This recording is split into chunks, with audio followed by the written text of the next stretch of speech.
Masquerade say Zimbabwe. Welcome to our channel Zim Confessions and Deep Secrets. Kanagaki kutanga kukuya nino channel. Please don't forget to subscribe. Subscribe.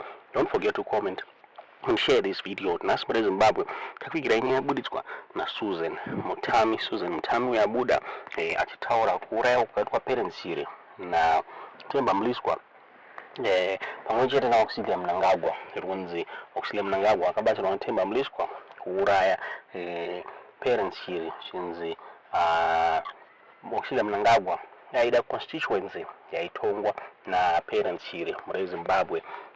Ndofunga akanga kabuda Susan Mutami achitaura iye achiaccuse Temba Mliswa of being a CIO informer yakushandiswa na Mnangagwa kuuraya matargets ake muri Zimbabwe. So zvinonzi pakanyepwa kunzi parents shiri akafa neCovid anzi asi parents shiri akaiswa poison muchikafu zvinonzi akafa achirutsa ropa. And even hospitals, private hospitals aendwa na parents shiri akaudzwa kunzi musa admit parents shiri muri Zimbabwe. So Mutami akataura izvi on X space muri Zimbabwe. Toti mungonzwa zvakataurwa naSusan Mutami wamadzwa murufunga pamusoro penyaya iyi mucomment section. But Temba is the reason why most people are dead as we speak. Parents Shiri. Temba hooked up his sister with Parents Shiri. Murukundinzwa here. Is there is Temba hooked up his sister with Parents Shiri. Ndishokudza inyaya yekwashiri. I mentioned it on the other space, but he hooked up his sister with Parents Shiri. Parents Shiri started dating the sister. Actually, I wanted control of March Central. Achida March Central kudaro, they connived kuti Parents Shiri. Inoza zveshe kuti unenge uchimanage wakasenge zvavaifunga kuti vari kuita kwandiri. Parents went to Mashonaland Central ku function yanga iriko with his aide na driver. Asvika ikoko, and in fact before he went there he had already been tipped. Kana ndanyepaka vanhu ngavauye vataura kuti no, you're lying. Anga atotipirwa kunzi chef kwamuri kuenda uko mupane zviri kuitika muda kupoisoniwa because military intelligence inenge itori information before CIO. So someone had already tipped them. Senge zvakaitika pavakandimisa kuairport, military had already been tipped kuti vada kundimisa. Saka what happened? Parents akaenda kuya. The bodyguard zvakanyorwa newspaper. That was the correct sequence of my events. The food came because avanga vaudzwa kudhara kuti ndozvoda kuitika. Bodyguard akati chikafu chamamuda kupa chef icho ndipei ndichidye. Ndotanga ndadya inini first. And that guy died. That aide, may his soul rest in peace. It's not only Temba anoita izvozvo. It's a network of people, network of assassins. Vaanoshanda navo vekuCIO. Chances are, if you have ever had a conversation with Temba, that conversation is kumared brick kokakwe. Parents ate the second plate. Yanga ina aid. Yanga vaisira aid. Wanga vaisa futi poison imomo. That man uipa akatanga kurutsa ropa mukomana uyu. Akabva abuda nemota because you know how it is, my minister anofamba neconvoy. Akabuda nemota yavanga vaenda nayo yechitu.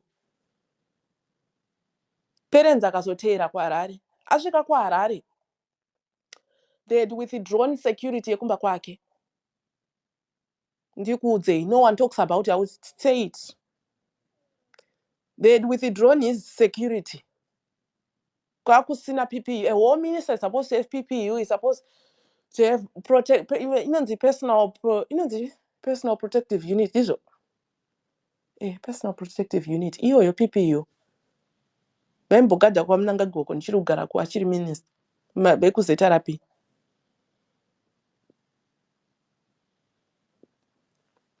Akasvika kumba kwake kusina security.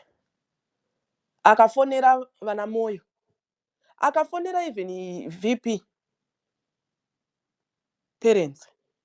Story yemuHerald yekuti anzi Temba akazosvika ipapo ndiye anga ari he made himself look like a star of the show. That is not true. I will tell you inini ndinoziva nyaya yacho ine mhadzadzi dzaitaura ndoni zvinhu zvemuherald munofanirwa kutora muchiisa salt because panenge paiswa chicken salt. Zvimwe zvacho ndezvekunyepa. Saka what happened? They had instructed my private hospitals not to admit him. That man died going from one hospital to the other looking for help. He was vulnerable. That's why I wrote he died like a fly. I'm sorry to the family. The family had approached me and said, you know what, Susan? Isusu, we know what happened and ndinototirwadzawo but tikumbira kuti usataure nezvazvo kana neniwo ndinotorwadziwa.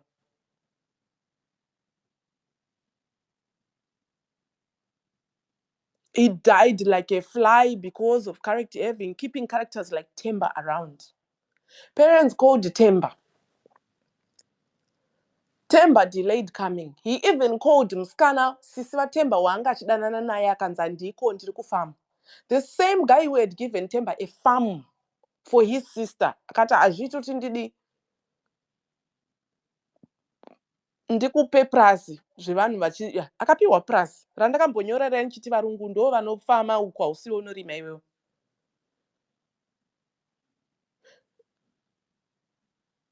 Zvekuti hanzi I've had people call me siyape ukama and I've got people that I respect. Mana ndichotaura nawo achitaiwa usafumire baba vemwana wako. No, my son does not need those people. My son already has a community here.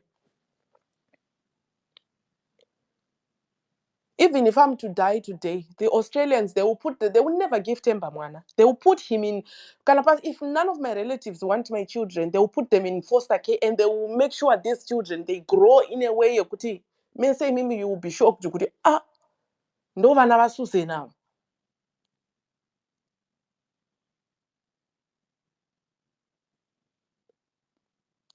They killed the parents Shiri. Temba, Auxilia, the sisters, they are involved in that death. They murdered that man. That's why you saw the drama raakazoita kumariro akumhanya akabata envelope yanga ikanzi afa neCovid-19. Baba vaye vakafa vachirutsa ropa. Don't listen to zimwe kuti anzi shortness of breath was one of them.